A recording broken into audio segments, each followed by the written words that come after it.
Donc ici, on va commencer par désigner les différents cas d'utilisation. Donc je reste sur les slides ici. Eh bien, vous voyez que dans un établissement scolaire, on désire donc gérer la réservation des salles, c'est que du matériel, ordinateur portable au projecteur. Ensuite, donc effectuer des réservations donc, sur réserve de disponibilité. Ensuite, le planning des salles peut quant à lui être consulté. Puis le récapitulatif horaire et l'édition du récapitulatif. Eh bien, on va ajouter ces différents use cases à notre programme. Alors, commençons par le début. Donc, alors, c'est réserver salle.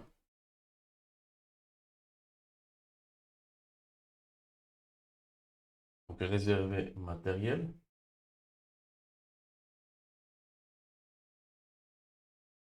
Donc, réserver matériel, soit c'est un ordinateur, soit un portable, soit un projecteur. Donc, ici, c'est un exemple pour vous montrer comment on peut passer d'une généralisation à une spécialisation. Donc, on peut le faire, hein. Donc, ici, on peut spécialiser le réservé matériel. Donc, alors, ici, en deux use cases. Donc, alors, réserver euh, ordinateur. Ouais, donc, je n'avais pas sélectionné donc, spécialisation. Je peux le faire ici. Donc, alors, spécialisation. Et je peux le faire autrement. Comme ça, je vous montre les différents cas de figure. Donc, réserver projecteur. Et là, je peux généraliser.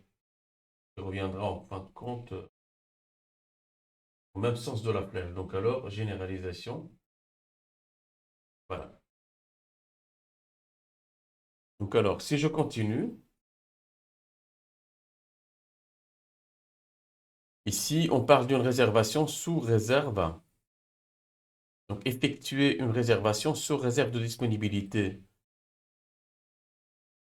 Seuls les enseignants sont habilités à effectuer des réservations. Donc, alors, l'enseignant clique ici, il a la possibilité d'effectuer une réservation.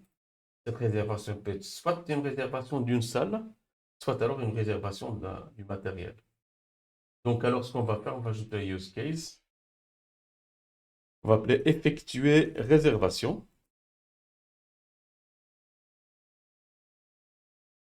Je peux spécifier de cette manière. Donc, vous savez comment ça marche.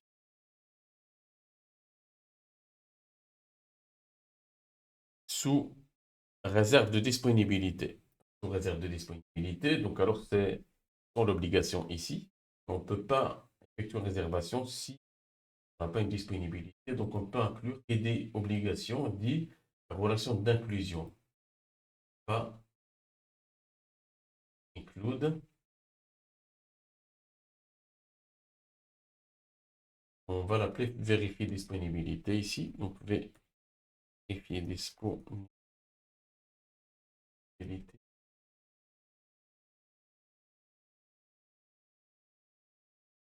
Ensuite, je passe au slide, je passe au point suivant. Sur réserve de disponibilité, le planning des salles peut quant à lui être consulté par tout le monde, enseignants et étudiants. Enseignants et étudiants. Donc alors, je vais ajouter le use case consulter planning.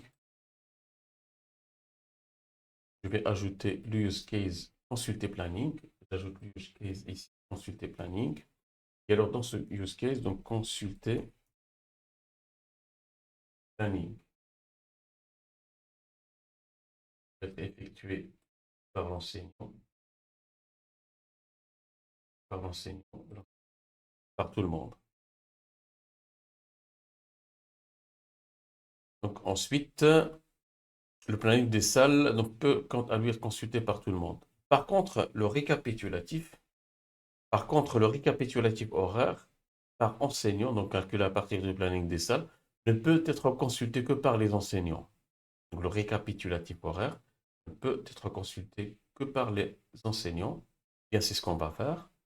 Donc alors, ici, Je vais là, je vais ajouter consulter récapitulatif horaire. Consulter, pardon, donc consulter récapitulatif horaire et ajouter use case ne peut être exécuté que par les enseignants. Hop, je vais l'ajouter. Ensuite, je continue.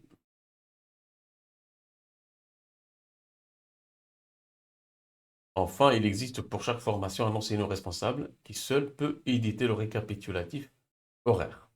Donc alors, il y a un use case en plus ici, c'est éditer récapitulatif horaire.